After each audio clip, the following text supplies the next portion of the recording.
The Northwestern Railway had just been formed. The expansive line, reaching from Vickerstown to the end at Tidmouth, was going through a tough few years. The line's first two engines were too small to handle the workload. As such, the board of directors had brought many more engines on loan from other railways to help. And I'm sorry to say, frictions existed as the loaned engines treated the resident engines quite poorly. Oi you, take me coaches and up to it. Hop to it yourself. I'm getting this train ready. Thomas scoffed. Typical little shunter. No sense of duty. Late again! I thought you were supposed to be an express engine. Another engine wheeshed as Edward clanked into the station. Don't blame me. It was a faulty signal. Edward huffed, out of breath. Of course, it's always something else. You wouldn't have this kind of mess on the GER if the board of directors had any sense of progress. They'd allow head office to oversee everything. Another engine was a large Clawton from the LNWR. This engine had glistening red paint with black side plates. This engine, named Afton, was more picky about the kinds of coaches he was given. He saw all the old single-axle Victorian rolling stock as relics. Like the other visiting engines, he was absolutely appalled at the idea of pulling goods trains, because to see a grand engine such as him doing so was an insult. One morning, Afton huffed into the station. He was to be pulling the local stopping service today. But as he neared the station, he hissed angrily as he saw the coaches he'd been given. He was given the small single-axle coaches. While they were painted in the NWR cream and dark green, they were smaller and older than the bogie coaches given. What's this? I'm pulling this ghastly, groaning train today? The indignity of it all! Just be happy you have a train to pull at all. Thomas hissed as he pushed the coaches up. I've had to hunt the yards for extra coaches. Then you can jolly well take these coaches away and bring me some proper coaches. I'm busy. Take them or leave them. Thomas huffed and hurried away into the yards before Afton could say anything more. Come on, old boy. Let's get this over with. Afton's driver sighed. The coaches groaned as Afton backed up to them. They had heard what Afton had called them and were not happy. "Who is this rude engine?" asked the lead coach. "An improper engine if he's pulling us," said another. "I'd rather be pulled by Edward or even Thomas. At least they are proper engines who know how to treat coaches right," the brake coach added. Shut up! I am a proper engine. Better than Tiny Thomas or Old Iron Edward. Now come along! The guard's whistle blew and Afton huffed out of the station in a rage. His face was almost as red as his paint. As Afton raced down the line, the old coaches groaned and creaked. They were older and were not used to running at express train speeds. They tittered nervously as they rolled along. "Slow down! Slow down!"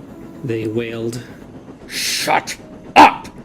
Shut up! Afton barked back. Just then, the brakes on the train came on.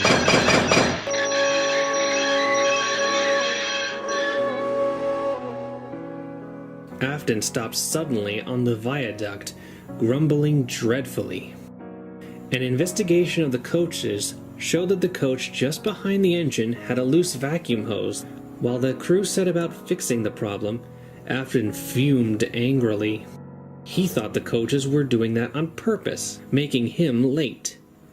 Eventually, the brakes came off and the train puffed away. When Afton arrived at the last station, the big red engine hissed mournfully as he moved around the yard to shunt his own coaches away. The coaches tittered grumpily as he did so. "At last, the journey is over," one said. "I felt like my windows were going to fall out," said another. "At least you two were further away from him than I was.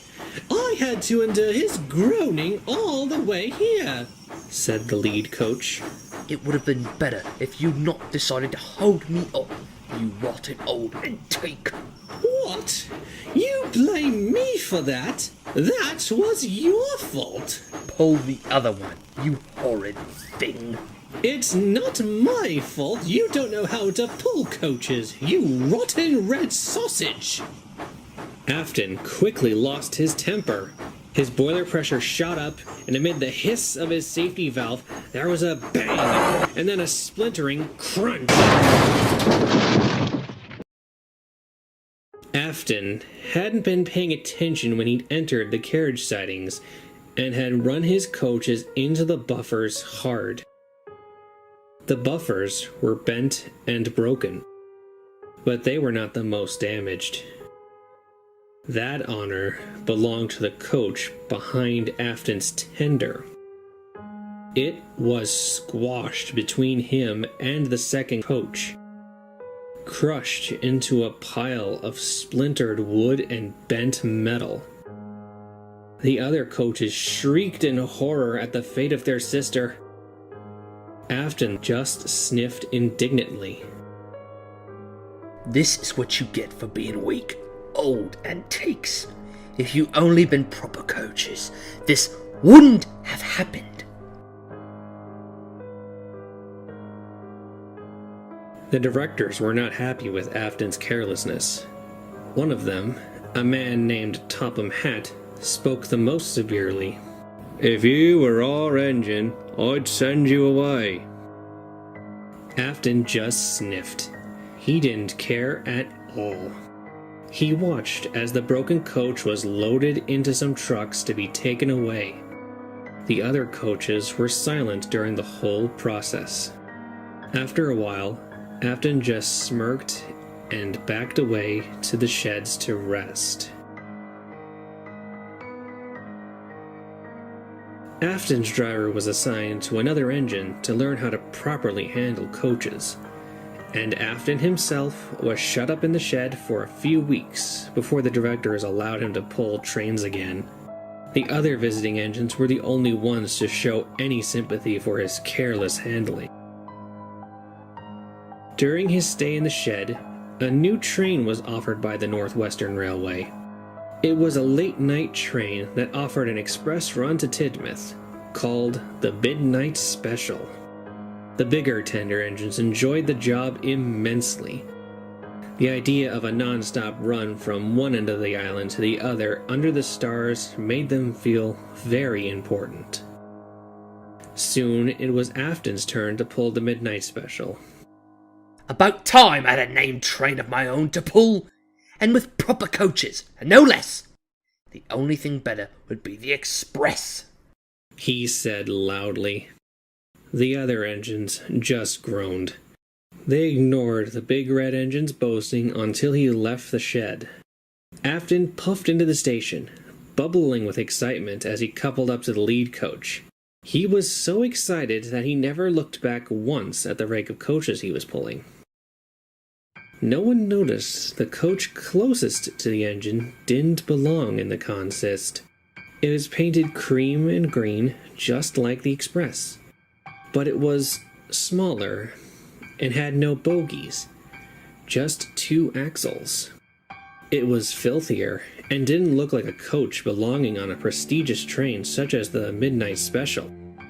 The guard blew his whistle and the train set off. Over the sound of the engine puffing, there was a loud groaning noise that came from the lead coach. It sounded like it hadn't been oiled in a long time. Soon, the express passed under the signals and was gone in a cloud of steam.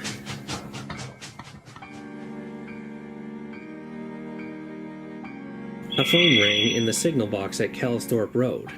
When the signalman answered it, it was a call from the signalman at Kildane. He wanted to know if the midnight special had passed through to check that the system was still operating.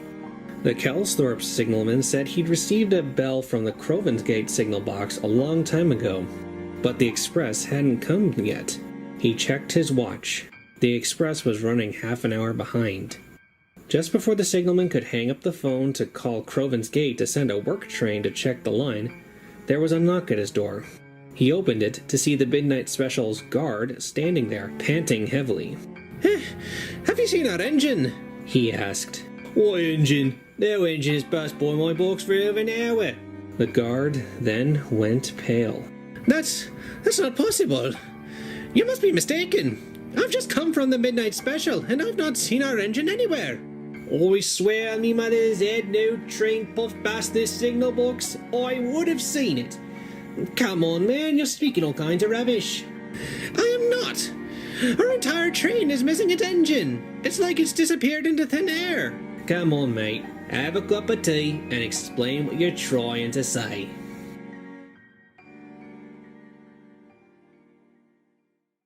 A works train was soon dispatched from Crovansgate. They found all 6 express coaches sitting on the main line neatly, and the irate passengers. From passenger testimony, they said one moment the train was rolling along smoothly, then, after the tunnel, the train went slower and slower until the coaches ground to a halt. When they looked out the window to see what the problem was, they saw there was no engine at the front of their train. Workmen investigated the coaches for damage, but none was found. The coupling on the lead coach was intact. While the works engine pulled the train back to the station, the workmen searched up the line. Perhaps the engine had derailed somewhere before Kelsthorpe, and the guard just missed it. However, nothing. No trace of an engine, or even an accident, could be found. The engine crew was found the next morning, asleep on a bench at Crovansgate by a cleaner making the rounds before the first service of the day. When asked how they got there, they had no memory of what happened after their engine entered the tunnel.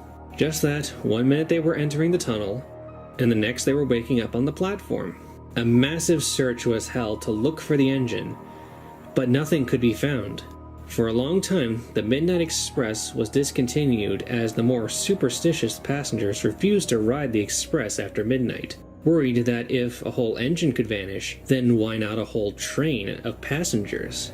The mystery deepened when many of the passengers expressed concern for the people who might have gotten in the first coach. The investigators noted that all the coaches were still on the train, but the passengers were insistent that a coach was missing from the express, a small coach just behind the engine. Station staff, porters, and the engine crew of the shunder who assembled the train were just as adamant that they had gathered the rake of 6 express coaches, no more, no less. After extensive investigations, relief was brought to the passengers to hear that everyone who'd bought a ticket for the Midnight Express was accounted for. But the mystery remained. What happened to the engine and the alleged coach? How could an engine's crew wake up at a station with no memory of how they'd gotten there? To this day, the file remains in the Vickerstown police files as unsolved.